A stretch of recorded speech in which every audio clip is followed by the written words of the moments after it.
ইতিমধ্যে নষ্ট হয়ে গেছে হাতের সময়।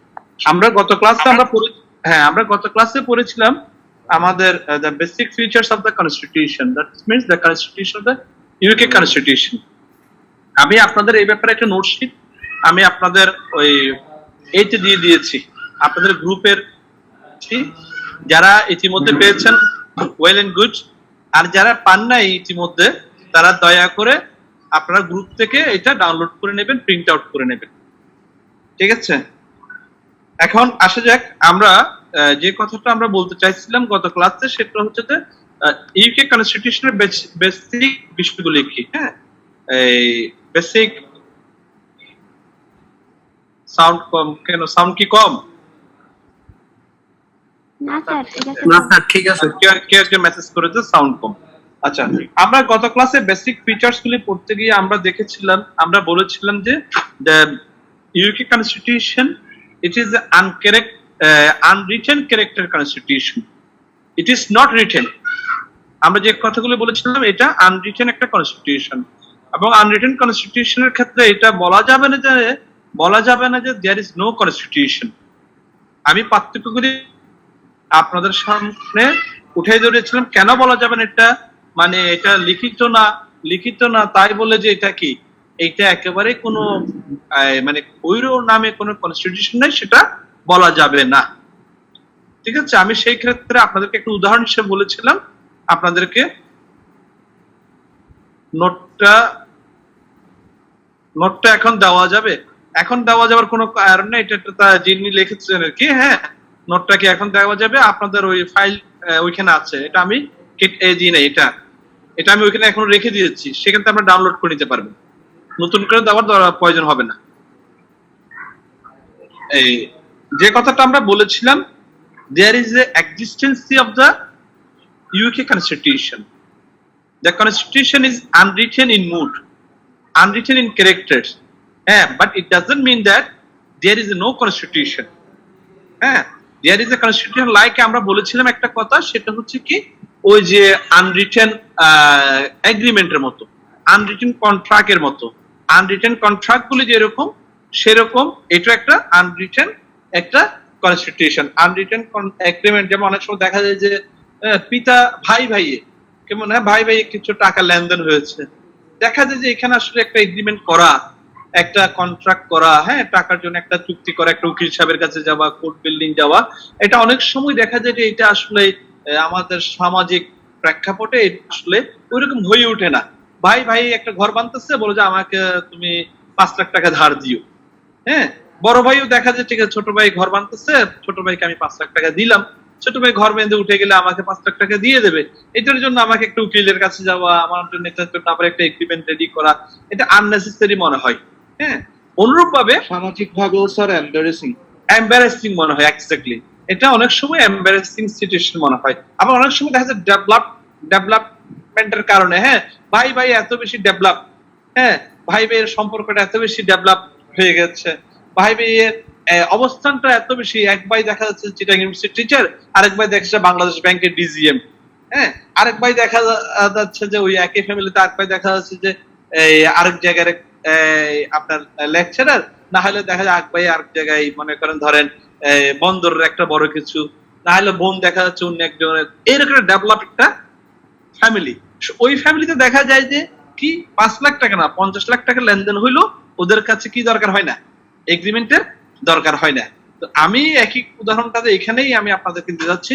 ইংল্যান্ড এমন একটা ডেভেলপ কান্ট্রি, ওরা সোশ্যালি এত বেশি ডেভেলপ, পলিটিক্যালি এত বেশি ডেভেলপ, ওরা লিগালি এত বেশি ডেভেলপমেন্ট এদের হয়েছে।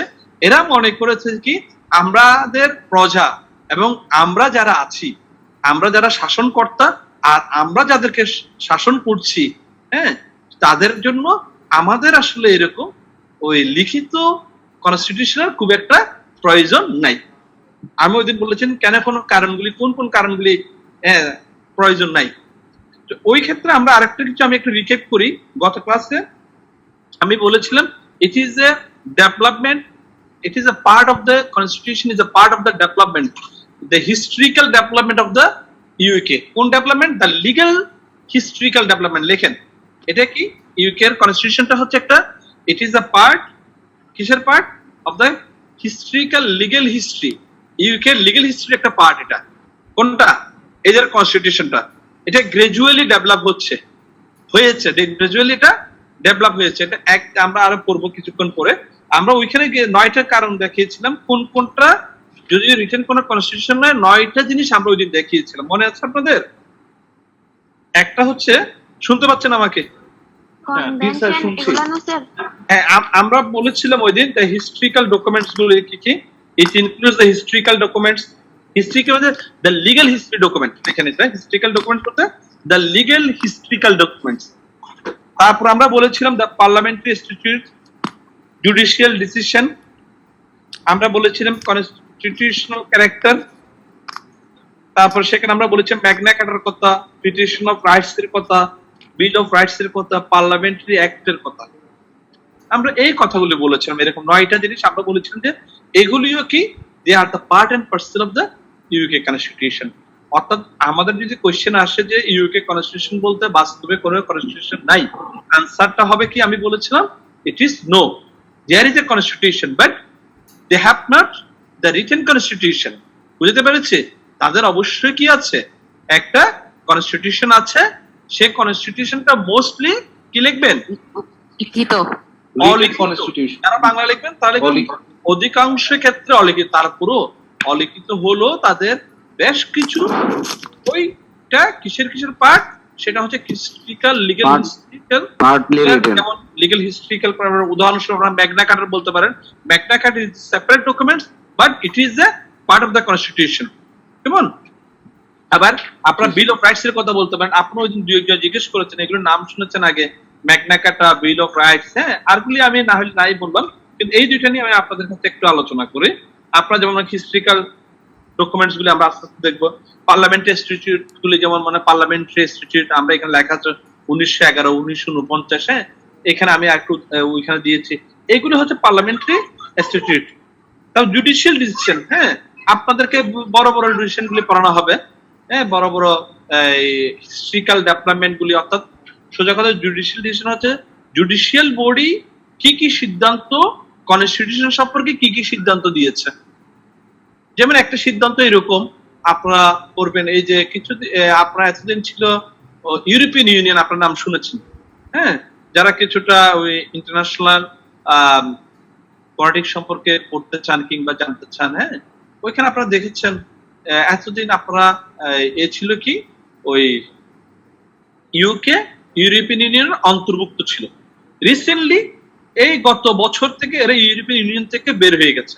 ইউরোপিয়ান ইউনিয়ন অন্তর্ভুক্তি হওয়ার প্রেক্ষিতে বেশ কিছু আগে অন্তর্ভুক্তি হওয়ার কালে, অন্তর্ভুক্তির সময়কাল, অন্তর্ভুক্তি থেকে বের হয়ে যাওয়া জন্য বেশ কিছু লিগ্যাল ডিসিশন গুলি এসেছে।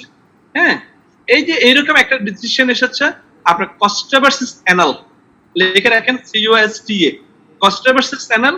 এই আসলে এইটা পড়াতে গেলে তো অবশ্যই আজকে কস্টা ভার্সেস অ্যানাল পড়াতে গেলে অনেক দূরে চলে যেতে হবে। আমি এমনি জাস্ট ডিসটা বলে দিই, কস্টা ভার্সেস অ্যানাল আপনারা দেখে নিয়েন। আপনার ইউরোপিয়ান ইউনিয়নের একটা আইন, ওইটাতে একটা সিদ্ধান্ত এসেছে আপনার সুপ্রিমেসি অফ দ্য ল, কোনটা সুপ্রিম হবে, অর্থাৎ ইউরোপিয়ান ইউনিয়ন আইনটা প্রাধান্য পাবে নাকি ইউকে আইনটা প্রাধান্য পাবে। কোনটাতে সে কোন মামলা এসেছে, কস্টা ভার্সেস অ্যানাল একটা মামলা। অ্যানালটা হচ্ছে, আমি বলি আপনাদের, এটা হচ্ছে একটা বিদ্যুৎ, ওইখানে অনেক আপনার আমাদের দেশে এখনো শুরু হয় না, বেসরকারি বিদ্যুৎ উৎপাদনকারী প্রতিষ্ঠান কিংবা বেসরকারি বিদ্যুৎ সরবরাহকারী প্রতিষ্ঠান নাম হচ্ছে একটা অ্যানাল।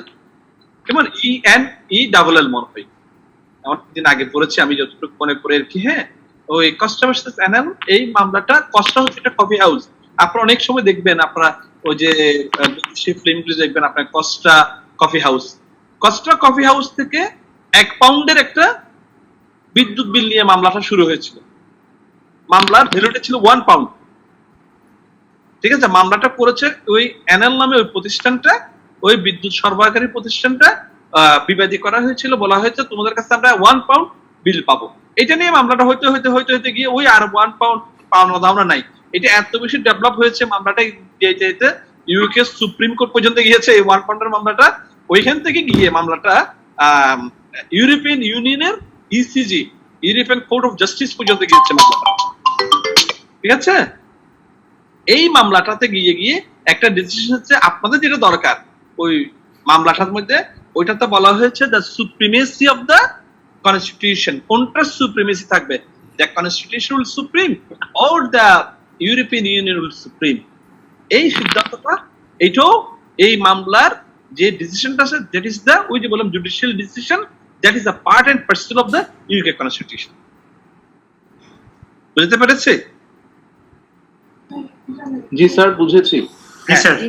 যারা বুঝেন না, যারা বুঝেছেন তাদের কাছ থেকে বুঝে নেবেন। হ্যাঁ, তারপরে আসা যাক এইরকম আমাদের মনে করেন কনস্টিটিউশনাল ক্যারেক্টার্স গুলি, হ্যাঁ, বা কনস্টিটিউশনাল চার্টার্স গুলি, যে চার্টার্স গুলি আছে যেমন ম্যাগনা কার্টা আছে, বিল অফ রাইটস আছে, বিল অফ তারপর কি পিটিশন অফ রাইটস আছে।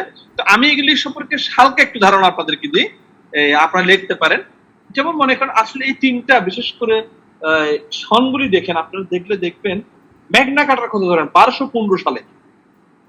হ্যাঁ, এই যে 1215 সালে এটা এখানে আজকে আমরা এখন কোন হেডিং এর আন্ডারে পড়ছি?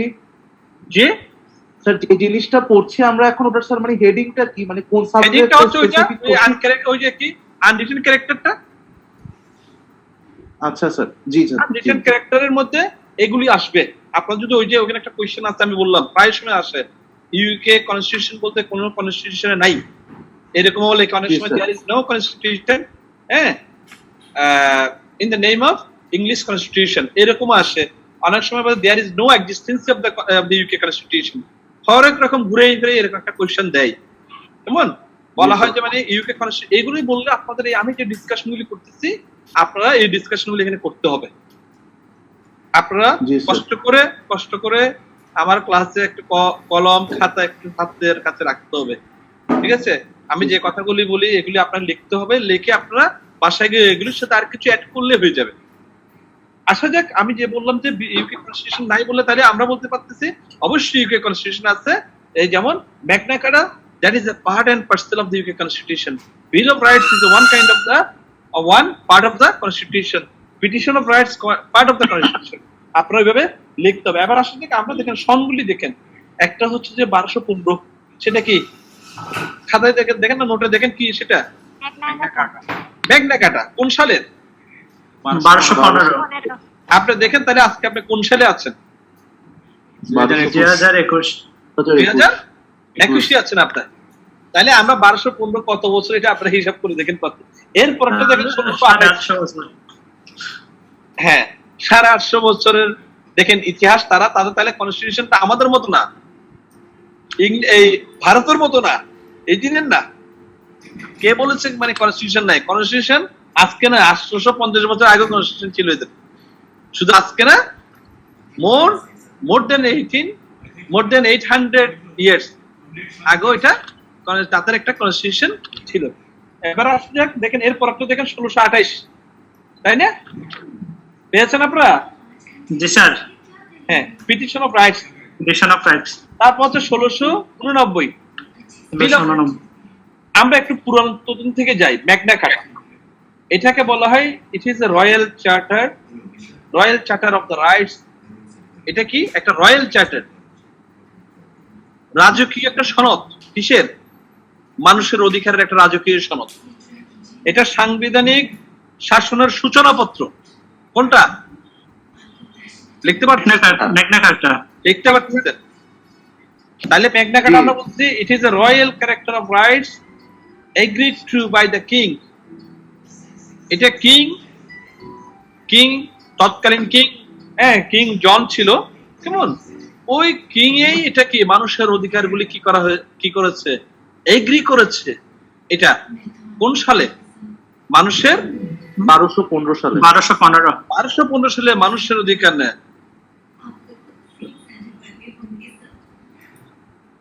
যিনি লিখেছেন এই নোটটা কোন গ্রুপে পাবেন কেউ কি বলবেন? সেটা আপনাদের ওই যে যেটা 2021 ল কলেজ গ্রুপটা আছে সেখানে আছে, ফেসবুক গ্রুপে আছে, সেখান থেকে নিয়ে নেবেন। আমি আর লিখতে পারছি না আপনাদেরকে, যিনি লিখেছেন তিনি ওখান থেকে নিয়ে নেবেন। এই তাহলে যে কথাটা বলছিলাম, এই যে এটা হচ্ছে একটা রয়্যাল চার্টার, প্রথম রাজকীয় একটা অধিকারের সনদ। কার? মানুষের। মানুষের রাজকীয় অধিকারের একটা সনদ। এই সনদ এটাকে বলা হয় সাংবিধানিক শাসনতন্ত্রের, অর্থাৎ কনস্টিটিউশনাল অ্যাডমিনিস্ট্রেশন একটা সূচনাপত্র।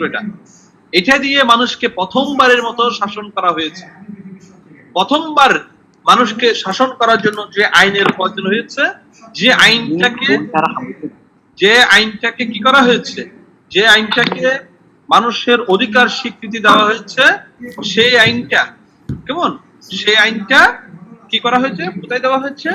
সেই আইনটা প্রথমে ম্যাগনা কার্টা নামে, সেটা আইনটাকে তৎকালীন রাজা মানুষের অধিকারগুলি স্বীকৃতি দিয়ে কি কি অধিকার দিয়েছে, তাহলে আবার আমরা একটু দেখি সেখানে। তাহলে ওগুলিও কেন দেখবো আমরা? ওগুলি আমাদের কনস্টিটিউশন। ওই যে আপনাদেরকে যদি কনস্টিটিউশন, বিডি কনস্টিটিউশন পড়ান, অনেক রাইট গুলি পড়ান, all are equal before the law পড়ান না, দ্য রাইট অফ ফ্রিডম, হ্যাঁ, রাইট অফ ভোট পড়ান না, এগুলি দেখেন আমরা এখানে পাই কিনা সেসব কথাবার্তাগুলি। আমরা সেই এইখানে আমাদের দেশে 72 সালের কনস্টিটিউশন সেই কথাগুলি আছে, আমরা সেই অনেক অনেক আগে আমরা সেগুলো পাই কিনা। আপনারা লেখেন, একটু কষ্ট করে লেখেন। It is A document English political liberty. এটা কি করেছে? এই ম্যাগনা কার্টা কি করেছে? Political liberty, the political right two election, right to vote. So it is a document guaranteeing English political liberty. এটা পলিটিক্যাল লিবার্টি দেওয়া হয়েছে এটা দিয়ে, পলিটিক্যাল রাইট না, political liberty, the more weighted then the right. সবকিছু cover করবে political liberty. আপনি মুভমেন্টের অধিকার, ভোটের অধিকার, ভোট দেওয়ার অধিকার, ভোটে দাঁড়ানোর অধিকার, সবকিছু কোন আইন দিয়ে দেওয়া হয়েছে? ওই ম্যাগনা কার্টাতে। ইউকে তে দেখেন, তাহলে রাইট টু ভোট আমরা বলতে পারি the right to vote is guaranteed in UK constitution by the Magna Carta in কত 1215। আর আপনার দেশের ক্ষেত্রে, আমার দেশের ক্ষেত্রে কি বলবো তাহলে? The right to vote guaranteed by the constitution in 1972। এই দিন মাত্র 50 বছর আগের কথা। আর ওদেরটা কবে? 800 বছর আগের কথা। 850 বছর। আমার কথাগুলি ধরা যাচ্ছে? জি স্যার। হ্যাঁ, লিখে ফেলেন। তারপর আসে যান, ইট is the foundation of individual liberty. Individual liberty, ব্যক্তির স্বাধিকার, ব্যক্তির স্বাধীনতা, ব্যক্তির যত লিবার্টি আছে। আমার কি কি লিবার্টি থাকতে হবে একটা মানুষের?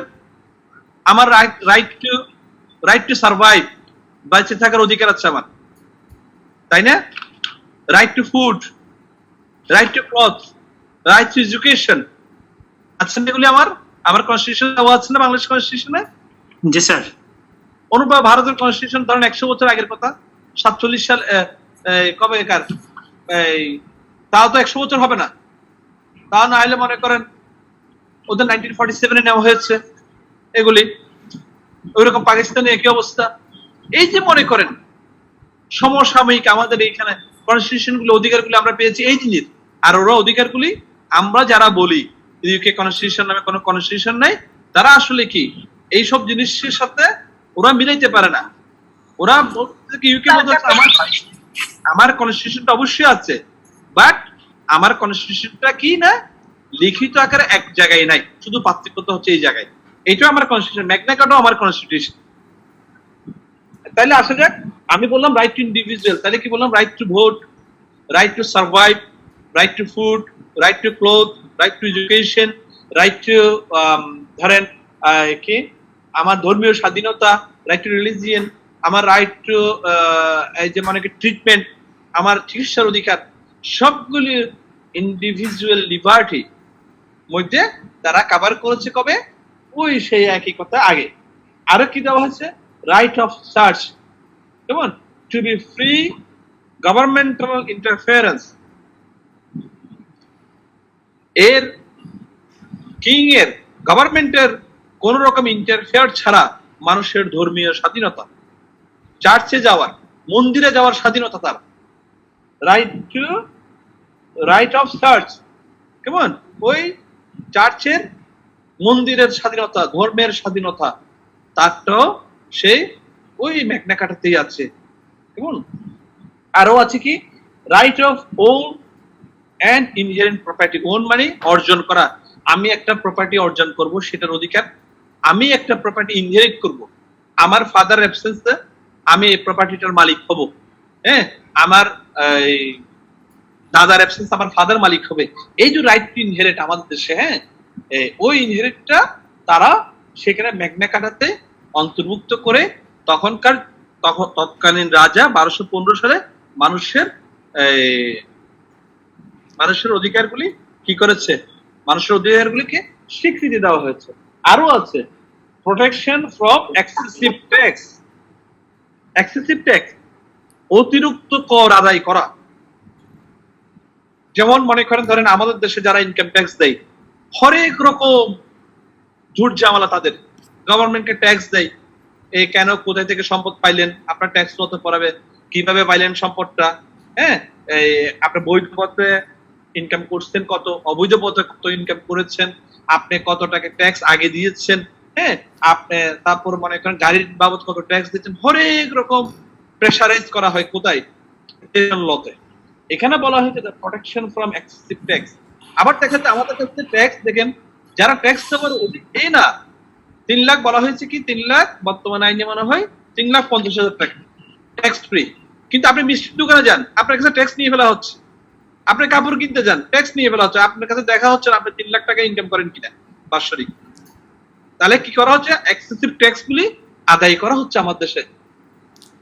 ঠিক আছে, ওই রকম এক্সেসিভ ট্যাক্স থেকে প্রোটেকশন দেওয়া হয়েছে কোন আইনে, ম্যাগনা কার্টায়। তবে আপনার জন্য না, ওই ব্রিটিশ সিটিজেনের জন্য। ঠিক আছে, আসা যাক। তাহলে এই ম্যাগনা কার্টার জিনিসটা হচ্ছে এরকম। অনুরূপভাবে আমরা বলে যাই, তারপরে কোনটা, এটা যে জিস্ট অফ আরো ম্যাগনা কার্টা সম্পর্কে যে পড়তে যাই, আমরা আরো অনেক বেশি পড়তে হবে। আমরা কিন্তু ম্যাগনা কার্টা নিয়ে পড়তেছি, আমরা ম্যাগনা কার্টাকে বলছি ইট পার্ট অফ দ্য কনস্টিটিউশন আকারে পড়তেছি আমরা। ঠিক আছে, দেখতে পেরেছেন ম্যাগনা কার্টা? তাহলে আমরা রিকেপ করে দিই। ম্যাগনা কার্টা হচ্ছে যে it is part of the constitution. It is the fundamental rights, most of the rights guaranteed by the king, agreed to be granted কে করেছে, by the king in 1215। ওই সময় এডিতে হয়েছে, এটা সংবিধানের একটা সূচনাপত্র।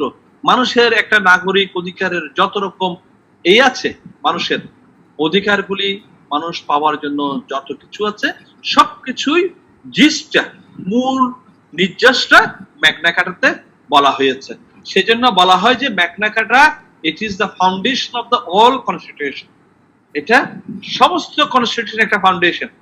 পৃথিবীর যত কনস্টিটিউশন আছে, সব কনস্টিটিউশনের মূল নির্যাস কোথায় আছে, ওই ম্যাগনা কার্টাতে পড়লে ম্যাগনা কার্টাতে পাওয়া যাবে। সবকিছু মোটামুটি সংক্ষিপ্ত আকারে এখানে আনা হয়েছে। আরো কিছু একই রকম আমরা পাবো, আরো বেশি জিনিসটা হচ্ছে বিল অফ রাইটস, আরো ইলিবারেটলি।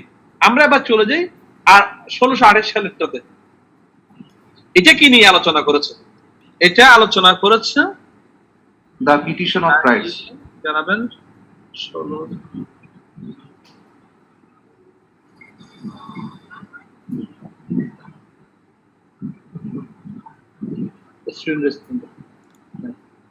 পিটিশন অফ রাইটস কত, 1628। ম্যাগনা কার্টাতে বললাম যে এটা ফাউন্ডেশন, অনেক কিছু এসেছে কেমন। আবার তাহলে এগুলোকে ডেভেলপমেন্ট করতে হবে না, এটা যে নির্যাস, এটা তো জাস্ট সংক্ষিপ্ত আকারে এসেছে। হ্যাঁ, তারপরে 1628 সালে তারা বললো যে কি, হ্যাঁ, আমাদের রাইটস গুলি, সিভিল রাইটস গুলি স্পেসিফিক করা হোক। 1628 সালে সিভিল রাইটস গুলিকে স্পেসিফিক করা হলো। সিভিল লিবার্টিস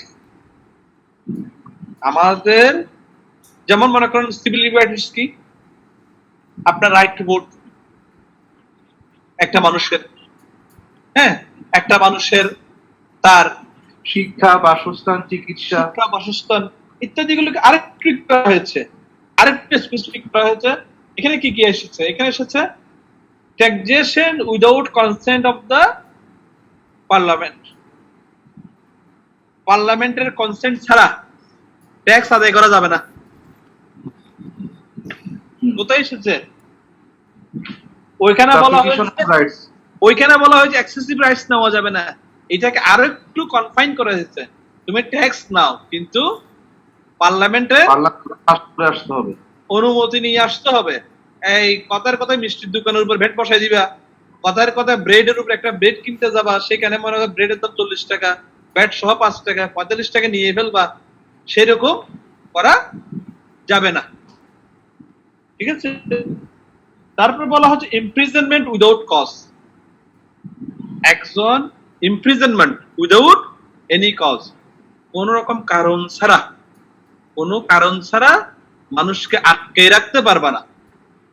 আমার ক্ষমতা আছে, আমার এলাকায় ও ঢুকছে কেন, ওকে আমি বেঁধে ফেললাম, হচ্ছে না দেশে?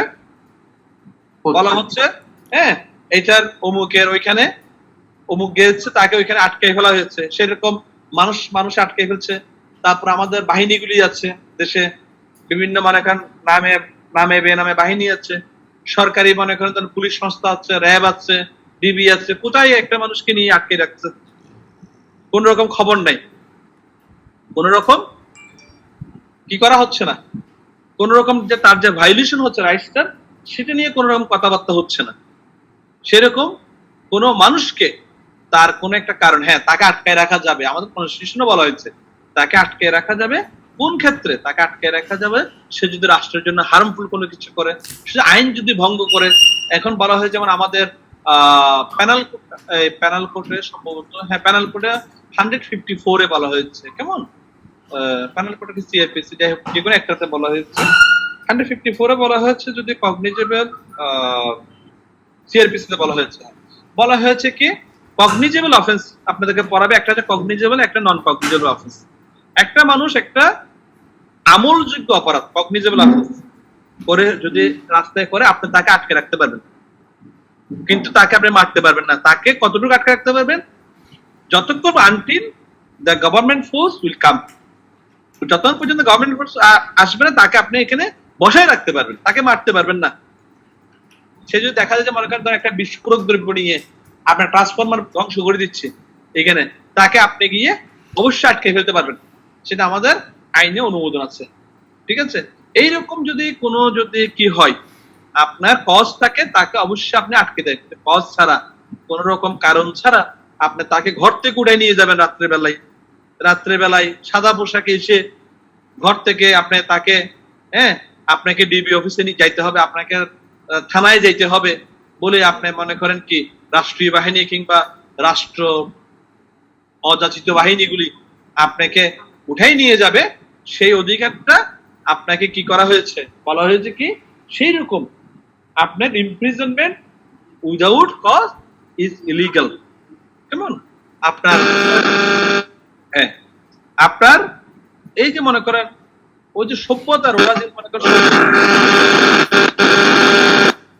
আমারটা নাকি কারো অন্যটা, কারো যদি মনে করেন ওইরকম যদি কোনো কিছু বিষয়, ধরেন ইংল্যান্ডের ক্ষেত্রে, হ্যাঁ যেখানে আমরা পড়তেছি যে কথাগুলি পড়তেছি, সেইখানে আপনি ওইরকম না, রাত যদি আপনি 3টাও আপনি কোথায় হেঁটে যান, আপনাকে একটা মানুষে নাই আপনাকে জিজ্ঞেস করবে। দিন দুপুরে আপনি 3টার সময় একেবারে অনেক রোদ্রের মধ্যে আপনি হেঁটে যাচ্ছেন, আপনাকে একটা মানুষ আপনাকে আটকাবে না যে কেন আপনি কোথায় যাচ্ছেন, কি জন্য যাচ্ছেন, কার কাছে যাচ্ছেন, আপনাকে সেরকম কোনো, বরঞ্চ আপনার রাষ্ট্রীয় বাহিনী যেগুলি আছে তারা বরঞ্চ আপনাকে জিজ্ঞেস করবে যে আপনি কোন রকম have you face any problem, আপনি কোনো প্রবলেম ফেস করতেছেন কিনা, আপনি কি ট্রেন স্টেশন চিনতেছেন না কেন, নাকি আপনি বাস স্টেশন চিনতেছেন না, আপনাকে বরঞ্চ যদি না চিনেন বাস স্টেশন পর্যন্ত তার গাড়ি দিয়ে কিংবা তাকে আপনাকে এসকর্ট করে বাস স্টেশন পর্যন্ত কিংবা ট্রেন স্টেশন পর্যন্ত দিয়ে আসবে, সেটা তারা অতটুকু উন্নত একটা জাতি। ঠিক আছে? তারপর আসে যাক সোলজার নিয়ে খুব একটা দরকার নেই আমাদের, martial law, no martial law in peace টাইমে শান্তিপূর্ণ অবস্থায় আপনি মার্শাল ল জারি করতে পারবেন না। মার্শাল ল হলে কি হয়? ক্ষমতাটা কার কাছে চলে যায়? মার্শাল ল সেনাবাহিনীর কাছে। সেনাবাহিনীর, মার্শাল ল সোজা কথা সেনাবাহিনীর আইন। যেমন আমরা যারা আইনের ছাত্র, এই যে মনে করেন লকডাউনের মধ্যে সেনাবাহিনী নামাই দেওয়া, এটাও আমরা বিরোধিতা করি, আইনগত হবে এটা শুদ্ধ না। সেনাবাহিনী বিচার করবে, সে সেটা একটা রাষ্ট্রের জন্য, একটা আইনের জন্য শুভকর না, একটা সুন্দর না। সেটা একটা বিচার করবে যারা জুডিশিয়ারিতে, তারা পুলিশ বাহিনী আছে, র্যাব বাহিনী আছে, তারা ধরে নিয়ে আসবে। হ্যাঁ, তারা ধরে নিয়ে আসবে, তারা আটকাইয়ে বিচার করার জন্য যারা বিচার বিভাগ আছে তাদেরকে দেওয়া হবে, তারা বিচার করবে একজন মানুষের। হ্যাঁ, এই যে মনে করেন ধরেন এই আর স্যার দেশের অভ্যন্তরীণ শাসন তো হ্যাঁ। সেনাবাহিনী কখনো করতে পারে না। হ্যাঁ, যদি মনে করেন ওই রকম যদি কি না হয়, তাহলে কি হবে না, সেনাবাহিনীর কে ওই রকম মার্শাল ল, বিশেষ করে যেমন মার্শাল ল হলে কি হয়, এখন তো মার্শাল ল এটা জাস্ট একটা স্পেশাল টাইমের দেওয়া হয়েছে। সেটা যদি মার্শাল ল হলে কি হয়, যে আপনার সংবিধানটা যেটা পবিত্র কনস্টিটিউশন আমাদের, যেটা আমাদের পবিত্র জিনিস, সেটাকে সাসপেন্ড করে দেওয়া হয়। মার্শাল ল সবচেয়ে বড় হয় কি দুর্ভাগ্য জিনিস কি, মার্শাল লতে জেনারেল কোনো আমাদের কনস্টিটিউশনটাকে স্থগিত হয়ে যাবে, অ্যাডজর্ন করে দেওয়া হবে, সাসপেন্ড করে দেওয়া হবে। এবং সাথে সাথে কি বিচারটা কে করবে, যে এখন যে বিচারালয় আছে, যে বিচার ব্যবস্থা, সেটাও বন্ধ হয়ে যাবে। কে বিচার করবে, সেটার বিচার করবে সেনাবাহিনীতে। ওই সেনা কুটিরে গিয়ে বিচার করবে, কাকে ফাঁসি দেবে, তার এক কথায় স্যার বোঝা যাচ্ছে না। আজ আমরা আজ শোনা যাচ্ছে না? না স্যার, জি স্যার শুনছি। স্যার শোনা যাচ্ছে, ওনার পার্সোনাল প্রবলেম।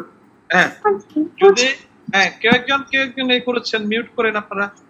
হ্যাঁ, যদি আপনার ওই রকম যদি মনে করেন ওই সাসপেন্ড গুলি আমরা চাই না, আমরা আইনের ছাত্র হিসাবে আমরা চাই মানুষের অধিকার সর্ব অবস্থায় মানুষের অধিকার কি থাকুক, বজায় থাকুক। হ্যাঁ, মনে করেন ধরেন এই যে কনস্টিটিউশন, হ্যাঁ, যখন কনস্টিটিউশন সাসপেন্ড হয়ে যায়, তখন মনে করেন কি আপনার এখানে কি হয়, আপনারা 111 এর সময় -2-3 ফলো করা হয়েছে। হ্যাঁ, সমস্ত রাজনীতিবিদদেরকে বন্দী করা হয়েছে। অনেকে বলতে পারেন এটা হ্যাঁ ভালো হয়েছে, রাজনীতিবিদরা এরকম অন্যায় করেছে। অন্যায় না করে সেরকম রাজনীতিবিদ বানান, যারা করাপ্টেড তাদেরকে বানান। আপনারা করাপ্টেডদেরকে বানাবেন, আবার তাদের পানিশমেন্ট গুলির কথা বলবেন ওই রকম করে। হ্যাঁ, সেটা শুদ্ধ না। আর স্যার রাজনীতিবিদদেরকে তো বন্দী করার ক্ষমতা সেনাবাহিনীর নাই, ওরা যা করে সব তো জোর করে করে। ওই যে মার্শাল ল করে হয়েছে। আমার রাষ্ট্রীয় আইনটাকে, আমার সংবিধানটাকে কি করা হয়েছে, সাসপেন্ড করা হয়েছে। যাচ্ছে তাই তারা কি করেছে, তারা মানুষকে বন্দী করেছে, ইচ্ছা হিসেবে মানুষকে সেটা নিয়ে গিয়ে সেখানে ফায়ার করেছে। হ্যাঁ, ওইখান থেকে ষড়যন্ত্র করে রাষ্ট্রীয় ক্ষমতা গ্রহণ করেছে, রাষ্ট্রীয় ক্ষমতা দখল করেছে। মায়ানমারের কথা ধরেন, মায়ানমারের কথা বর্তমান রিসেন্ট যারা আপনারা দেখছেন, মায়ানমারে কি হচ্ছে, রাষ্ট্রীয় ক্ষমতাগুলি তারা দখল করে ফেলছে, মানুষের অধিকারগুলিকে করে একটা গোষ্ঠীকে, একটা জাতিকে, হ্যাঁ, রোহিঙ্গা জাতিকে তাদেরকে পিটাইয়ে তাদের দেশ থেকে বের করে দেওয়া হচ্ছে। এই যে মনে করেন এরকম অরাজকতা, যখন মার্শাল ল আসছে, এক কথায় দেশের মধ্যে কি আসে, অরাজকতা আসে। তা আমাদের পড়ালেখা হচ্ছে ওইদিকে বিল অফ পিটিশন মায়ানমার কি স্যার এখন মার্শাল ল চলতেছে, মায়ানমার বলা যায় মার্শাল চলছে, তারা তো সেনাবাহিনীর ক্ষমতা চলছে, হ্যাঁ, রাষ্ট্রীয় ক্ষমতা তো নাই। হচ্ছে আজকে নিউজে দেখলাম স্যার যুক্তরাষ্ট্র ওদেরকে 22 জনকে তালিকাভুক্ত করছে। সেটা কি যুক্তরাষ্ট্র এখানে কি কোনো ধরনের আধিপত্য বা কোনো আধিপত্য তো আছেই, সেগুলি আছে, আধিপত্য আছেই, সেগুলো আমরা আসলে অন্য আইনে পড়বো। আধিপত্য আছে, সেই আছে, সব আছে, কিন্তু আমরা আইন স্যার সেনাবাহিনীর, স্যার এই মায়ানমারের যে বর্তমান অবস্থা, এটাকে কি স্যার মার্শাল ল বলা যাবে স্যার? এটা তো মার্শাল ল, তো it's one kind of martial law. তো কিন্তু স্যার ওদের তো গভর্নমেন্ট আছে স্যার। গভর্নমেন্ট থাকলেও কি হবে, ওরা তো আইনকে সাসপেন্ড করে দিয়েছে, আইন নেই। স্যার এখন কি স্যার ওদের কনস্টিটিউশন কি করে দেওয়া হয়েছে স্যার, মানে উইথড্র করে দেওয়া হয়েছে স্যার, মানে কনস্টিটিউশন কি আছে ওদের এখন? আমি জানি না, আমার জানা নাই কনস্টিটিউশন করা হয়েছে। হ্যাঁ স্যার, স্যার সেনাবাহিনীর সাথে যদি স্যার একজন ম্যাজিস্ট্রেট রাখা হয়, সেক্ষেত্রে স্যার ওটা কি বৈধ হবে? এটা রাষ্ট্র চাইলে পারে, এটা তো আপনি আমার দেশের কথা বলছেন। রাষ্ট্র চাইলে, ওই যে ওদের সেনাবাহিনীর কাজ কি, ফোর্সটাকে, ওদের কাজ কি, 3টা ডিপার্টমেন্টের কাজ। একটা হচ্ছে যে আপনার অ্যাডমিনিস্ট্রেশন, একটা হচ্ছে কি পার্লামেন্ট, আর একটা হচ্ছে জুডিশিয়ারি। অ্যাডমিনিস্ট্রেশনের পার্ট অফ দা হচ্ছে কি সেনাবাহিনী। ওরা ওই যে যত পুলিশ ফোর্স গুলি আছে, যত ফোর্স গুলি আছে, ওদের কাজ হচ্ছে আপনাকে আটকানো, আটকাইয়া বিচার করতে পারবেন ওরা। বিচার করবে কি, জুডিশিয়ারি বিচার করবে। এই থিওরিগুলি আপনাদেরকে একেবারে ওই যে আমরা একেবারে কংক্রিট ধারণা রাখতে হবে স্টুডেন্ট হিসেবে, আইন স্টুডেন্ট হিসেবে ধারণা রাখতে কার কাজ কি? পার্লামেন্টের কাজ আইন বানানো, অ্যাডমিনিস্ট্রেশনের কাজ হচ্ছে যে শাসন করা, আর বিচার করার দায়িত্ব হচ্ছে কার? সেটার জুডিশিয়ারি। এই তিনটা কমপ্লিট থাকতে হবে আপনাদের। হ্যাঁ, এসে যেন আমরা তাইলে বিল অফ দ্য পিটিশন রাইটস গুলি পড়লাম, তা বিল অফ রাইটস সেটাও আরেকটা মজার ব্যাপার। আর স্যার একটা প্রশ্ন ছিল স্যার।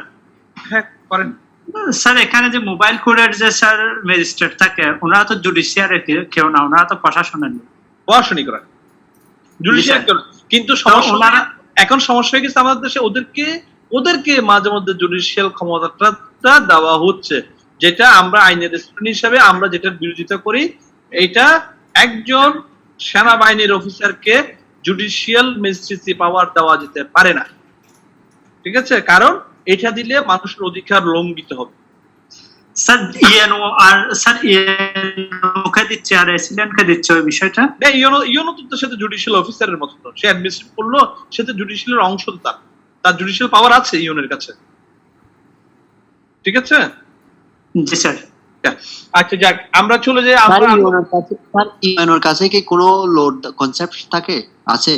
কোনটা? কেন পাবেন ইউএনওর কাছে কি থাকে কিনা লোড মানে আইনের কোনো ধারণা আছে?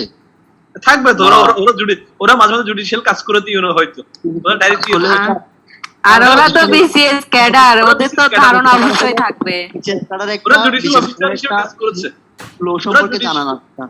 না ঠিক আছে, জানতে স্যার অ্যাডমিনিস্ট্রেশন ক্যাডার যারা আছে তারা কি রেজিস্ট্রি পাওয়ার নেওয়া লাগে? 5 মিনিট সময় দেওয়া হবে, 5 মিনিট সময় দেওয়া হবে, লাস্টে লিখে রাখেন। ওকে স্যার, ওকে স্যার, লিখে রাখেন, 5 মিনিট সময় দেওয়া হবে।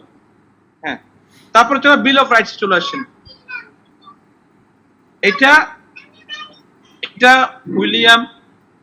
উইলিয়াম এবং Mary, William third and Mary two, এদের সময়কালের একটা অ্যাসাইনমেন্ট, একটা রাইটস, ওই সময় তারা এটা সাইন করেছে। সেই ক্ষেত্রে আপনার এই একটা কনস্টিটিউশনাল ফ্রেমওয়ার্ক আকারেই, প্রথমবারের মতো কনস্টিটিউশনাল ফ্রেমওয়ার্ক আকারেই একটা বিল আনা হয়েছে। কবেকার? 1689 সালে। এইটাকে একটা আউটলাইন করা হয়েছে, কনস্টিটিউশনাল ফ্রেম দেওয়া হয়েছে। এইখানে কি দেওয়া হয়েছে? সিভিল রাইটস গুলি দেওয়া হয়েছে। এখানে আলটিমেটলি পার্লামেন্টের পাওয়ার গুলি নিয়ে আলোচনা করা হয়েছে, এবং সবচেয়ে যেটা বড় ব্যাপার করা হয়েছে, আপনারা জানেন ইংল্যান্ডের ক্ষেত্রে দুইটা ধারণা, একটা হচ্ছে পার্লামেন্ট, একটা হচ্ছে রাজা, আর একটা হচ্ছে কি সংসদ। সোজা বাংলায় বললে সংসদও আছে, আবার এখানে রাজা আছে, রাজতন্ত্র আছে। আমরা প্রায় সময় দেখি, তাই না? টিভির মধ্যে আমরা দেখি সবকিছুর মধ্যে কি আছে, ওই রানীর কথা, তাই না? আমরা রানীকে এখনো সে বুড়া বয়সে, তাকে আমরা এখনো দেখি, আমরা রাজপুত্রদেরকে, প্রিন্সেসদেরকে দেখি। হ্যাঁ, তো ওদের যে ধারণাটা, আমরা এগুলি পড়বো পরে এলিবরেটলি। আমি চলতে গেলে আমি এখন কনস্টিটিউশনের মূলে যাইতে পারবো না, মূল ফিচার্স গুলি যেতে পারবো না। আমরা শুধু এটা বলি যে মোনার্ক অর্থাৎ রাজতন্ত্র, রাজার সিস্টেমটা, একটা পার্লামেন্ট। প্রথমবারের মতো এই আপনার বিল অফ রাইটস এ পার্লামেন্ট কার উপর থাকবে, পার্লামেন্টের অধিকারটা মোনার্কের উপরে নিয়ে আলোচনা করা হয়েছে, দেওয়া হয়েছে না, আলোচনা করা হয়েছে কোন ক্ষেত্রে? বিল অফ রাইটস। ঠিক আছে, লিখতে পেরেছেন? দেওয়া হয়েছে না, আলোচনা করা হয়েছে। আমরা জানি ইংল্যান্ডের দুইটা সিস্টেম। আপনারা অনেকেই দেখবে আমরা বলি কি ইংল্যান্ড একটা রাজতন্ত্র দেশ, রাজা শাসিত দেশ। সেটা ওরা কোন শাসিত? রাজতন্ত্র শাসিত দেশ। কিন্তু আমার এখানে রাজতন্ত্র শাসিত দেশ হলে আমরা আবার পার্লামেন্টের কথা বলি, আইনের কথা বলি। তাহলে এই যে বললাম, ওদের রাজতন্ত্রটা হচ্ছে যে বলা যায় মোনার্ক, দ্য লিমিটেড মোনার্কি। ওখানে কি আছে? শুরুতে আমি বলে দিই, ওইখানে মোনার্কি আছে, রাজতন্ত্র আছে, সেটা কি? লিমিটেড। সেটাকে নিয়মতান্ত্রিক রাজতন্ত্র বলা হয়। হ্যাঁ, লিমিটেড মোনার্কি। সেটা রূপকত্বে, অনেকটা রূপকত্বে ব্যবহার হয়, অনেকটা এটা মনে করেন অনেকটা সংবিধানের সৌন্দর্য আকারে ব্যবহার করা হয়। প্র্যাকটিক্যালি সেটা অনেকটা এখন তাদের কোন রকম ক্ষমতাগুলি, প্র্যাকটিক্যাল ক্ষমতাগুলি এখন না। আমরা বেশ কিছু পড়বো, রয়্যাল প্যারাগটিস পড়বো, আমরা রুল অফ ল পড়বো, আমরা আমরা তখন সুপ্রিমেসি অফ দা পার্লামেন্ট পড়বো। তখন দেখবো আসলে কি আদৌ তো মোনার্ক থাকে যায় না থাকে সেই। আপনারা তখন নিজেই বলবেন যে এই আর মোনার্ক, এই আর রাজা থাকার দরকারটা কি। তারপরও এরা সৌন্দর্যের জন্য মোনার্কি সিস্টেমটা এখনো সেই আগের যুগের মতো রেখে দিয়ে যাচ্ছে। এই প্রথমবারের মতো যেটা আমি বলতাম ম্যাগনা কাটায় sorry the bill of rights এই প্রথমবারের মতোই ওই মোনার্কি এবং পার্লামেন্টের পাওয়ার নিয়ে আলোচনা করা হয়েছে। পার্লামেন্টকে প্রথমবারের মতো মোনার্কির উপরে একটা ধারণা নিয়ে প্রথমবারের মতো আলোচনা ওইখানে এসেছে। সেটার নামটা হচ্ছে কি আপনার দ্য বিল অফ রাইটস। এই বিল অফ রাইটস এমফাসিস একেবারে স্পেসিফিক কিছু রাইটস নিয়ে 10টা রাইটস নিয়ে আলোচনা করেছে বিল অফ রাইটস এ।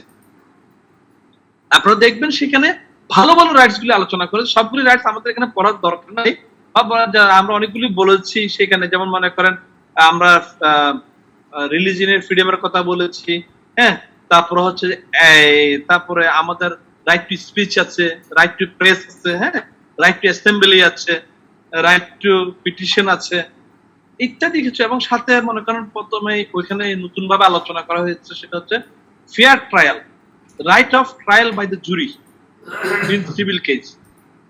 আপনারা দেখবেন যারা ইংল্যান্ডের ফিল্মগুলি দেখেন, ইংলিশ ফিল্মগুলি দেখবেন, অথবা যাদের যাওয়ার সুযোগ পেয়েছে দেখবেন, ওইখানে কিন্তু যে বিচারিক সিস্টেমটা কিন্তু আমাদের দেশের মতো না।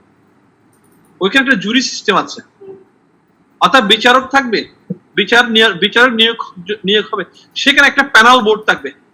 সোজা কথা সালিশকারক এলাকার বিভিন্ন গণ্য, বিভিন্ন এলাকার বিভিন্ন অবস্থানগত লোক, ওই জুরি একটা জুরি বোর্ড থাকে, একটা সালিশকারক বোর্ড থাকে। ওদের বিচার যেখানে করবে বিচারক থাকবে, সাথে একটা সালিশকারক বোর্ড থাকবে, যে ওই সালিশকারক বোর্ডের নাম হচ্ছে জুরি বোর্ড। জুরি এক একজন একক ক্ষেত্রে ভালো। এই জুরিরা কারা?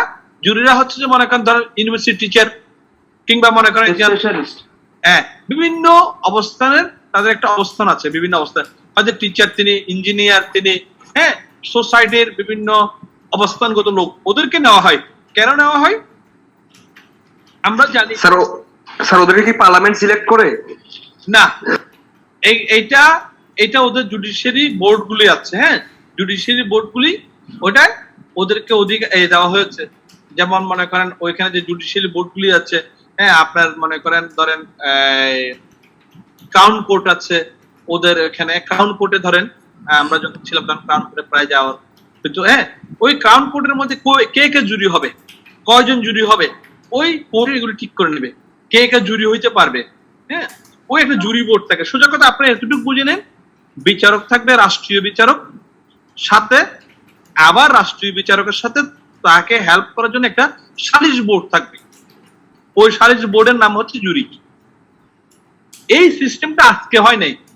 Right of trial by jury in civil case, এটা শুরু হয়েছে, সেই অধিকার দেওয়া হয়েছে ওই 1698 সালে। কারণ কেন দেওয়া হয়েছে কি রাইটস গুলি যাতে মনে করেন যিনি যার বিচার করবে, যার বিচার করতেছেন আসলেই তার সম্পর্কে আসলেই তার লোকালিটির মানুষগুলি, সোসাইটির মানুষগুলি, একজন মানুষ একজন বিচারকের চেয়ে ওদের একটা মতামত নেওয়া হয়। ওরা কি মনে করেন কোন পানিশমেন্টটা দেওয়া যায়, কিভাবে পানিশমেন্টটা দেওয়া যায়, কতটুকু পানিশমেন্ট দেওয়া যায়, এইগুলি মতামত তার সোশ্যাল তার যে লোকগুলি আছে ওদের কাছ থেকে নেওয়া একটা বিধান করা হয়েছে। তারপরে আছে মনে করেন freedom of excessive bail and cruel unusual punishment. আমরা মনে করেন ধরেন এই যে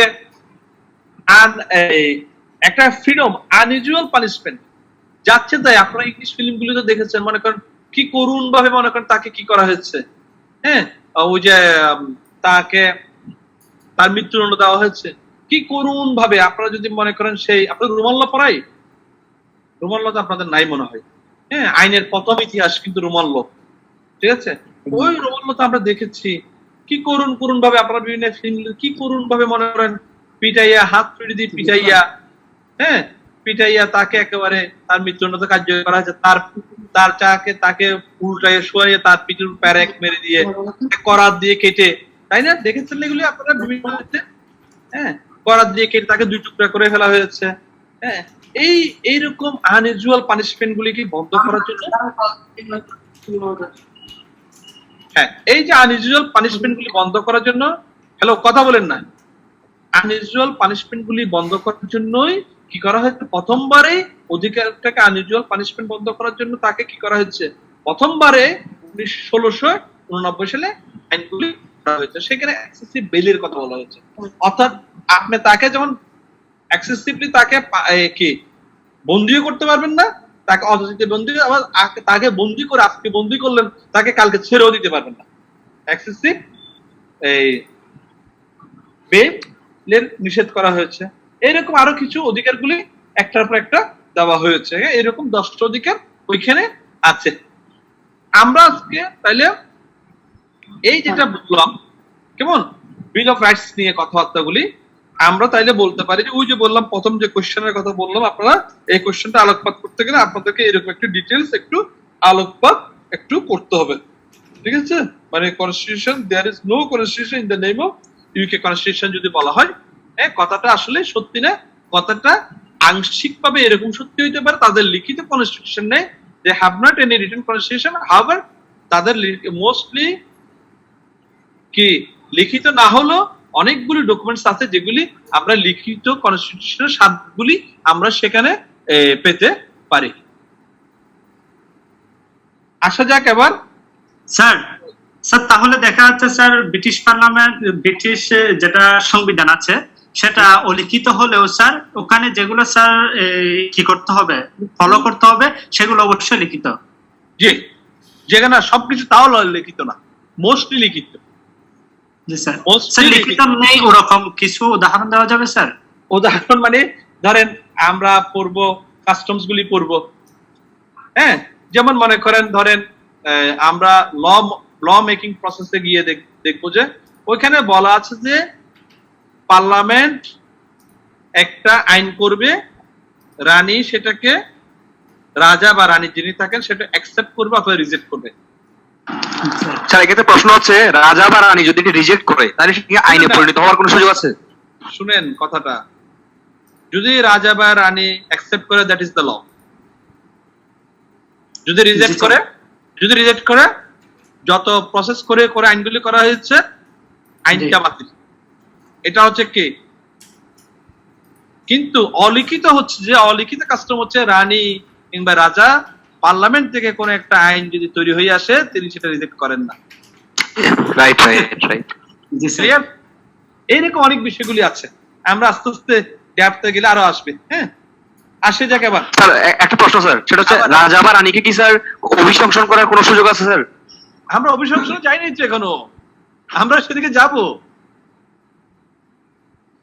আমরা জাস্ট বিগিনিংটাকে, ফান্ডামেন্টালটাকে ঠিক করেন। আসেন, the British constitution is revolutionary, it is A development, it is A progress রিপোর্টের মতো। এটা কি, এটা ইট ইজ এ, লেখেন অথবা এখানে আছে দেখেন, it has an unbroken continuity of development over a period of more than 1000 years. পাইছেন কথাটা, পাইছেন? It is a, it 4-5 লাইনের মধ্যে আছে, it has an unbroken continuity of development over a period of more than 1000 years.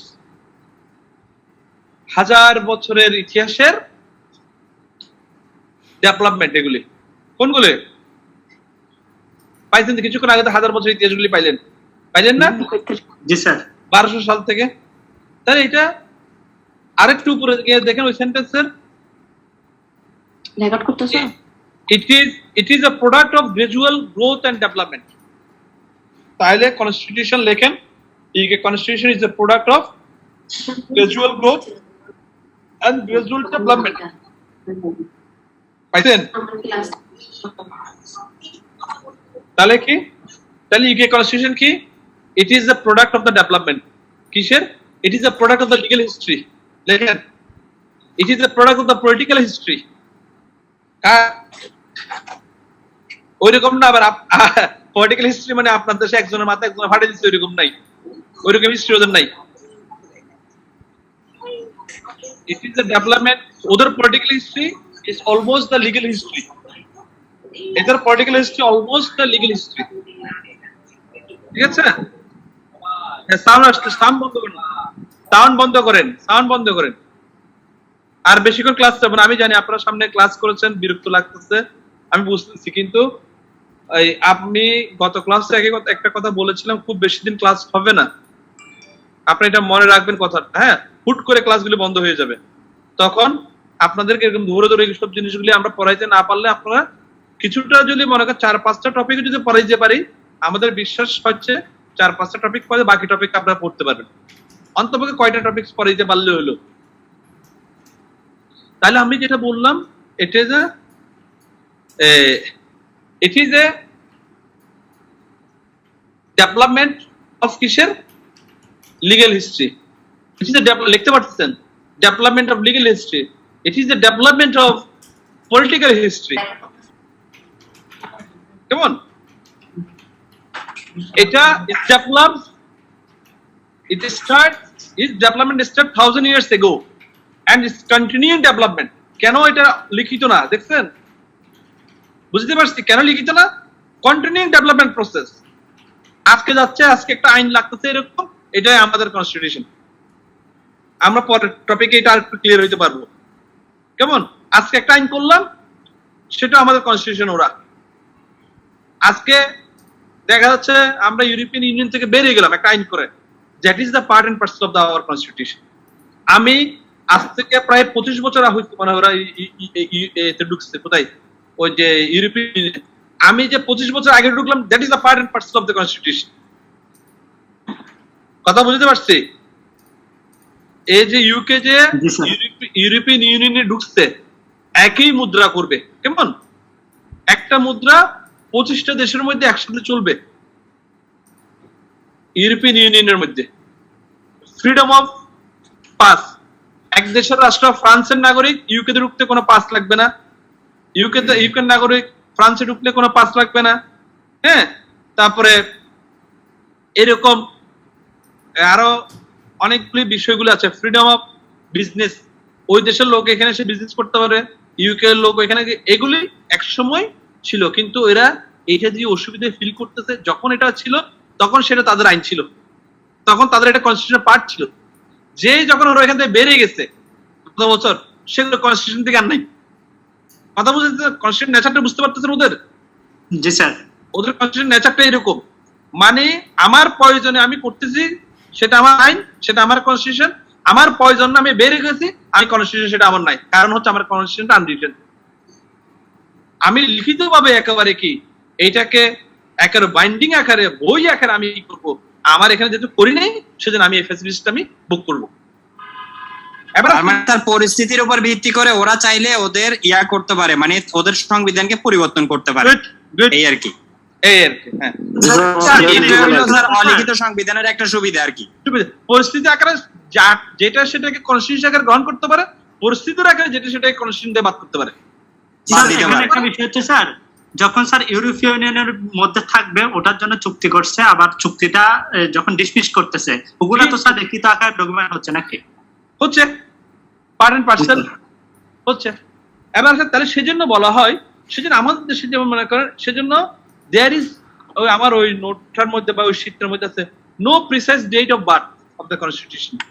কনস্টিটিউশনের জন্ম তারিখ আপনার constitution দেখবেন কোথায়, এই যে ইউকে কনস্টিটিউশন এরকম একটা বই আছে, তাই না? জি স্যার। এই বইটার মধ্যে লেখা আছে, ধরেন এটা বাংলাদেশ কনস্টিটিউশন, হ্যাঁ, এটা জন্মসাল কবে এখানে কিন্তু লেখা আছে, 1972 সালের 16 তারিখ, 16 ডিসেম্বর 1972। এটা কার্যকর হয়ে তারিখটা 4 নম্বর গৃহীত হয়েছিল। হ্যাঁ, 16 ডিসেম্বরে, তাইলে 4 নভেম্বরে গৃহীত হইলো। আমি এটা বুঝতে যাচ্ছি, মানে এইখানে আপনার কি আছে, একটা প্রিসাইজ ডেট অফ বার্থ আছে, প্রিসাইজ একটা বই আছে, তাই না? জি স্যার, জি স্যার। কে বানাইছে সেটা প্রিসাইজ, তার কি আছে, বডি আছে।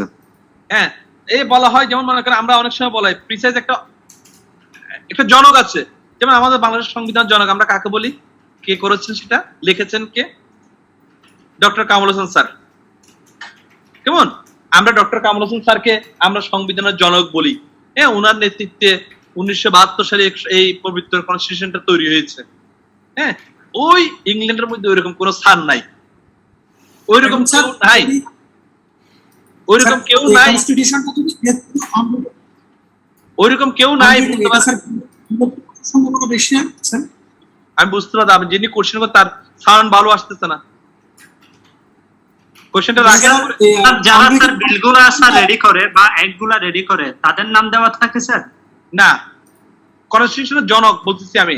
বিল রেডি করে ড্রাফটেড বাই তো অমুক থাকবে বা ড্রাফটেড বাই অমুক, ওরা ড্রাফটিং করছে কে সেটা লিখতেছে। কেমন কিন্তু জনক আমি মনে করি, যেমন আমাদের আমরা মনে করেন দেশের মধ্যে আমরা বলি হ্যাঁ ডক্টর কামাল হোসেন স্যারের কথা বলি। হ্যাঁ, ধরেন ওনার মতো জ্ঞানী মানুষ হ্যাঁ যে দল করুক বা যা করুক সেটা অন্য বিষয়, কিন্তু যেমন doctor Kamal Hossain sir, barrister Aminul Islam sir, হ্যাঁ ওনারা আমাদের কিন্তু এই পবিত্র কনস্টিটিউশনটা কিন্তু উপহার দিয়েছেন, ওনারা দিতে পেরেছেন। সেরকম উনি যখন প্রথম আমাদের ল মিনিস্টার হচ্ছেন, তখন ওনার নেতৃত্বে তখন এটা এই সংবিধানটা তৈরি হয়েছে। হ্যাঁ, আমরা ওনাকে সম্মান করি, এরকম একটা সুন্দর একটা কনস্টিটিউশন উনি কি করেছে বাংলাদেশের জনগণের জন্য উপহার দিতে পারছে। এখনো পর্যন্ত মনে করেন যা কিছু আমরা করি আমাদের এই দেশের মধ্যে সবকিছু কিন্তু কনস্টিটিউশন দ্বারা পরিচালিত। আমরা কনস্টিটিউশন নিয়ে কথাবার্তা বলতে গেলে কনস্টিটিউশনের মধ্যে আমরা শ্রদ্ধার সাথে আমরা স্মরণ করি ওই লোকটাকে, ডক্টর কামাল হোসেনকে আমরা বলি যে হ্যাঁ না উনি এই কনস্টিটিউশনটা এইভাবে করেছেন, কিন্তু এখনো পর্যন্ত বাংলাদেশ এতটুকু ভালো আছে। আমার কথা হচ্ছে সেদিকে না, আমার কথা হচ্ছে যে ওই রকম কোন লোক ওই দেশে নাই। কোন দেশে? ওই দেশে ওই রকম কেউ বলতে পারবো যে আই এম দ্য অথর অথবা I am one of the author. যেমন মনে করেন ধরেন ওই যে ব্যারিস্টার আমিনুল ইসলাম স্যার বলতে পারবে আমিও সংবিধানের কিছু অংশের জন্য আমারও কৃতিত্বতা আছে। কেমন ওই রকম শুনেন না, আপনারা রিপ্লাই দিচ্ছেন কেন? আপনারা শুনেন না, কেমন শুনে আপনাদেরকে সময় দেবো আমি 5 মিনিট সময় দেবো। আপনারা আগে শুনেন না, আমি একটু আগাই। তাহলে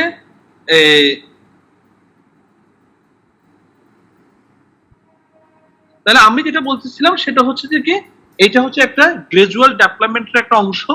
দিনে দিনে এটা আগে থেকে ডেভেলপ হয়ে এসেছে। হ্যাঁ, তারা যখন যেটা মনে করেছে সেটা তারা আইন হিসেবে গ্রহণ করেছে, তারা যেটা মনে করেছে তারা কনস্টিটিউশন গ্রহণ করা দরকার সেটা গ্রহণ করেছে। এখনো পর্যন্ত তারা সেইভাবে চলে যাচ্ছে। সেখানে কোনো একটা লিখিত বইয়ের দরকারও হয়নি এবং সেখানে কোন রকম তাদের জন্য ওই বাইন্ডেড একটা বই কিংবা একটা ওইরকম একটা ডক্টর কামাল হোসেন স্যারের মতো 10 জনের একটা কমিটি 5 জনের একটা কমিটি করে একটা সংবিধান বানানোর জন্য তারা ওইরকম প্রয়োজনও মনে করেনি, তাদের সেটা প্রয়োজনও নাই। কারণ তারা মনে করে যে আমার যে অধিকারটা, আমার অধিকার আজকে এইভাবে আছে, আমার এই অধিকারগুলি আগামীকাল এইভাবে ডেভেলপ হবে, ওইটা অধিকার হিসেবে নেব। ঠিক আছে, তারপরে চলে আসছে যে আমি ফ্লেক্সিবল কনস্টিটিউশন।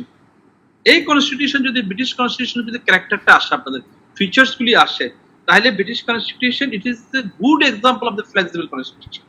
ফ্লেক্সিবল কনস্টিটিউশন মানে কি? আপনি যেমনি যে তেমনি দাঁড়াইতে পারেন। ফ্লেক্সি মানে কি? ফ্লেক্সি আপনারা জানেন, ফ্লেক্সি লোড 20 টাকা লোড হয়, 200 টাকা লোড হয়। নমনীয় 20 টাকা লোড হয়, 200 টাকা লোড হয়, যত যেরকম ইচ্ছে সেরকম করা যায়। 21 টাকাও পারা যায়, 20 টাকাও পারা যায়, কোন রকম বাধা ধরা নাই। এটা একটা ফ্লেক্সি কনস্টিটিউশন। কোনটা? হ্যাঁ, এইটা কি করা যায়? It can be passed, amended, repealed by simple majority of the parliament. এটা অ্যামেন্ড করতে, এটা একটা নতুন একটা ওই যে বলে ড্রাফট করে বিল আকারে নিয়ে আসতে সিম্পল মেজরিটি হলে হবে। এটাকে কি আগের কিছু লেখা আছে সেটা কাটছিট করে ফেলবে, কাটা করে অর্ধেক রাখলাম না, সিম্পল মেজরিটি পুরোটাই বাতিল করে দিলাম আগের আইন, সিম্পল মেজরিটি এনাফ। যে কথাটা এতক্ষণ কথার মধ্যে সারমর্ম যেটা বললাম, এটা এরকম আইন করে ফেলতে, এদের মধ্যে দেয়ার ইজ নো লেখেন no distinction between constitutional and ordinary law. কথা বুঝতে পারছে? Both are treated alike. এদের কনস্টিটিউশনটা সাথে অর্ডিনারি লর কোনো পার্থক্য নেই। এটা এখানে আছে কনস্টিটিউশন হচ্ছে সুপ্রিম ল। যেমন আপনাকে বললাম সিআরপিসি এর কথা, সিআরপিসি দ্যাট ইজ অর্ডিনারি ল, জি সেটা সুপ্রিম ল হচ্ছে কোনটা? কনস্টিটিউশন। ওদের কাছে ওইরকম কোনো পার্থক্য ওরা করে নাই। ওরা বলছে অল আর কনস্টিটিউশন, সবটাই আমার কনস্টিটিউশন, যেটা যাই লাগে। অল আর ট্রিটেড এলাইক। আমার দেশ চালাইতে আমার এটা লাগতো সেটা আমার পবিত্র আইন, ওটা লাগতো সেটা আমার সুপ্রিম আইন। কোনটা সুপ্রিম কোনটা অসুপ্রিম সেরকম কোনো কিছু দরকার নেই। ঠিক আছে? তারপরে বলা হচ্ছে দা implement of flexibility has length by virtue of adaptability and adjustability of the British Constitution. এটা কেন? এটা বলা হচ্ছে এই কারণে this quality has enabled it to grow with the need of time. অর্থাৎ এটা এই জন্য বলা হচ্ছে যে এটার যে অ্যাডজাস্টেবিলিটি, গ্রহণযোগ্যতা, এটার যে মনে করেন আপনার অ্যাডাপ্টেবিলিটি, আপনি এটা গ্রহণ করে নিলেন, গ্রহণ করার যে সহজলভ্যতা, সেটা একমাত্র ব্রিটিশ কনস্টিটিউশনের আছে। অন্য কোন কনস্টিটিউশনের এই মজাটা, এই সুযোগটা নাই। আমরা যেমন মনে করেন দেখেন আমাদের দেশে সবসময় যেখানে একটা কথা বললে, হ্যাঁ কনস্টিটিউশনে এরকম, কনস্টিটিউশন দুহাই দিয়ে আমরা পার হইতে চাই। কনস্টিটিউশনে এরকম আছে, কনস্টিটিউশন চেঞ্জ করা যাবে না, কনস্টিটিউশন এটা করা হয়েছে। যেমন আমাদের, আপনারা শুনেছেন কিনা মনে করেন এরশাদ পিরিয়ডের মধ্যে আমাদের যে সুপ্রিম কোর্টটা ছিল, হ্যাঁ সুপ্রিম কোর্ট আপনারা দেখেছেন, এখন সুপ্রিম কোর্ট, সুপ্রিম কোর্টের হাইকোর্ট ডিভিশন কোথায় আছে শুধুমাত্র জানেন কিনা? কোথায় আছে শুধুমাত্র? আমাদের জানি না স্যার। ঢাকায় আছে, ঢাকায়। আপনার এখানে একটা মামলা নিয়ে একটা গরিব একটা জনগণ একটা মামলা এখানে হেরে গেল, তাকে কোথায় যেতে হয়? এরশাদ আমলে একটা অ্যামেন্ডমেন্ট করা হয়েছিল, 8ম সংশোধনী আইন মনে হয়। কেমন আমার বাংলাদেশ কষ্টে পড়ছি, অনেক দেরি হচ্ছে আমার সবকিছু, হ্যাঁ মনে না, আপনারা ওই টিচারকে জিজ্ঞেস করে নেবেন। কেমন ওই যে এরশাদ আমলে একটা সংশোধনী করা হয়েছিল, বলা হয়েছিল যে 4টা ডিভিশনে, 4টা বিভাগীয় শহরে 4টা কি থাকবে? হাইকোর্ট ডিভিশন থাকবে, সার্কিট বেঞ্চ থাকবে। চিটাঙে একটা, সিলেটে একটা, ঢাকায়, এরকম আর কয়েক জায়গায় এটা করা হলো। আমাদের তৎকালীন সময়কার বিজ্ঞ আইনজীবীরা এটা নিয়ে মামলা করলেন। বলা হলো যে বাংলাদেশ সংবিধান এটা কি করে না, অনুমোদন করে না। কথা বুঝতে পারছেন? তার ফলে এটা 2-3 মাস চলার পরে এটা সুপ্রিম কোর্ট থেকে একটা ডিসিশন আসলো, এটা বন্ধ হয়ে গেল। এটা বন্ধ হয়ে গিয়ে হাইকোর্ট গুলি কোথায় চলে গেল? আবার সে ঢাকা কেন্দ্রিক চলে গেল। তাহলে আইন হচ্ছে মানুষের সুযোগের জন্য, মানুষের সুবিধার জন্য, মানুষের অধিকারগুলি দেওয়ার জন্য, তাই অধিকার বাস্তবায়নের জন্য আইনটা। কিন্তু আমরা সংবিধানের দোহাই দিয়ে হাইকোর্ট ডিভিশনটা আর চিটাঙে আমরা আনতে পারলাম না। এই যে এরকম কোনো অসুবিধা আমাদের ইউকে কনস্টিটিউশনে নাই। UK constitution it is A flexible constitution, এটা সব সময় এটা ফ্লেক্সি। ওকে, তো আমরা আজকে এতটুকু শেষ করি, অনেক সময় হয়ে গেছে। এই আপনাদের কারো যদি কোনো কোশ্চেন থাকে, অবশ্যই স্পেসিফিক কোনো কোশ্চেন থাকলে স্পেসিফিক কোশ্চেন করেন। তো স্যার ওই যে বিল অফ রাইটস পড়েছেন স্যার, জি স্যার। এই রাইটস থেকে ফার্স্ট ইউকে কনস্টিটিউশনের যে মানে অ্যামেন্ডমেন্ট নাকি স্যার?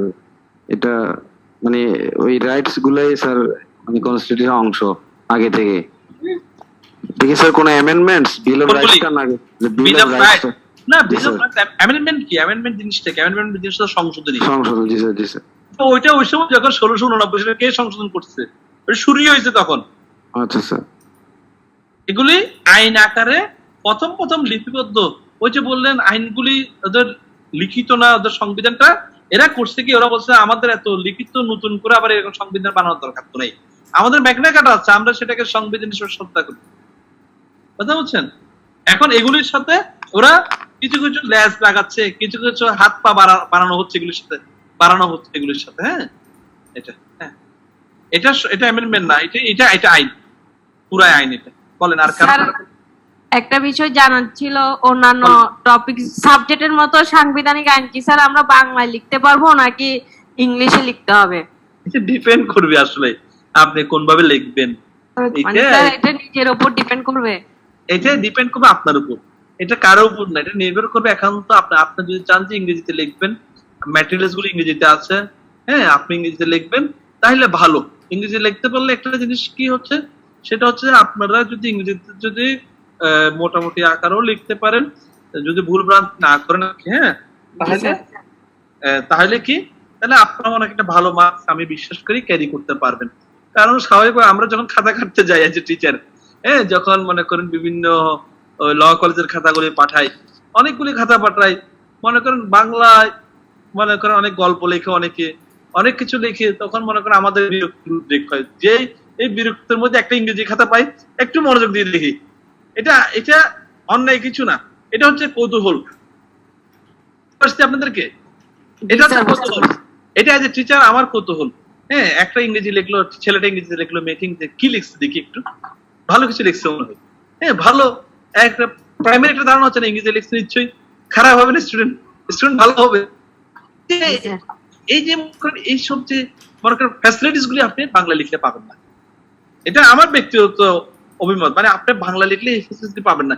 মানে একটা গ্ল্যান্স আমরা যখন মনে করেন দেখি, আমরা যখন দেখি না খাতাটা ইংরেজি লিখছে, হ্যাঁ ভালো কিছু লিখছে মনে হয়, এই একটা যে মনে করেন পজিটিভ যে একটা অ্যাটিটিউড মনে করেন গ্রো করে টিচার।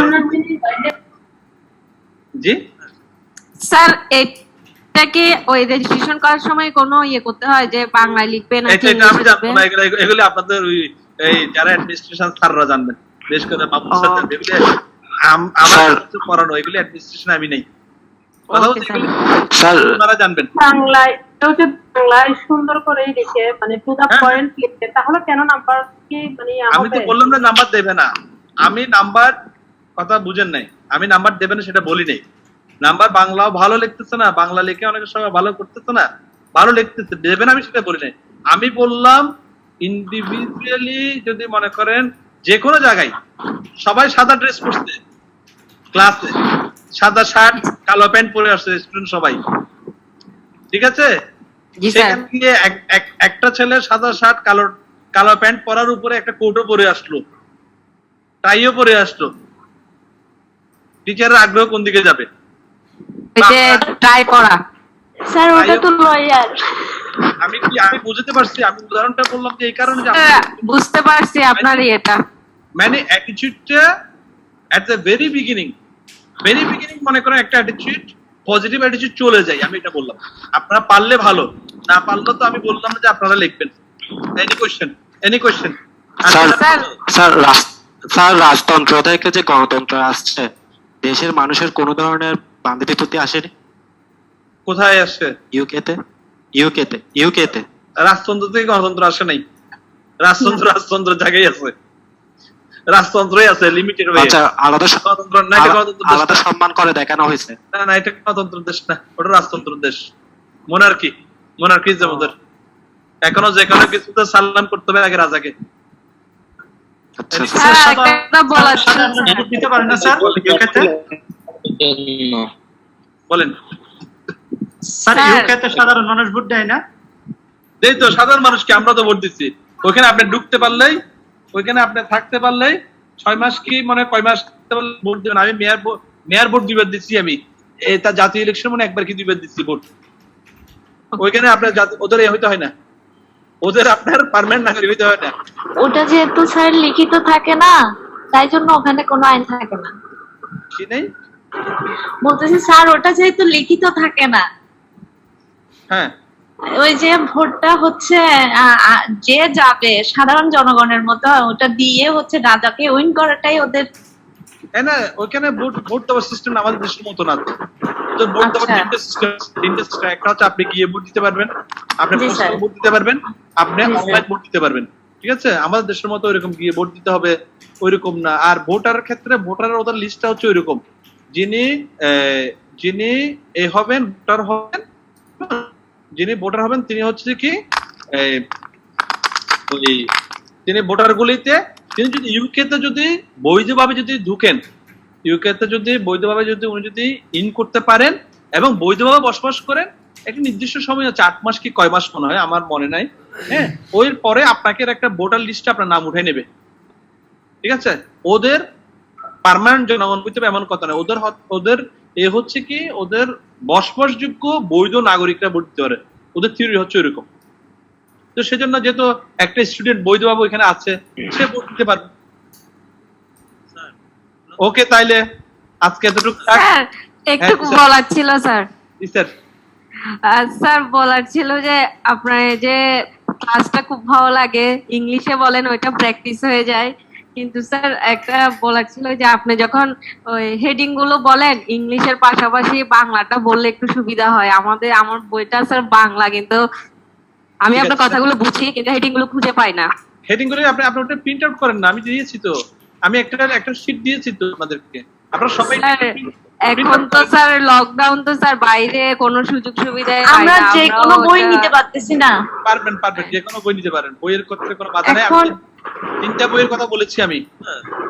আলতাফ হোসেনের যেটা আছে ওনাতে ম্যাক্সিমামই বাংলা, মানে ওটার সাথে এক করে খুঁজে নিতে একটু কষ্ট হচ্ছে স্যার। কোনটা বাংলা? ও হচ্ছে এখানে আছে আলতাফ হোসেনের যেটা আছে। আমি আলতাফ হোসেনের বইটা রেফার করি নাই। ও স্যার, সরি স্যার।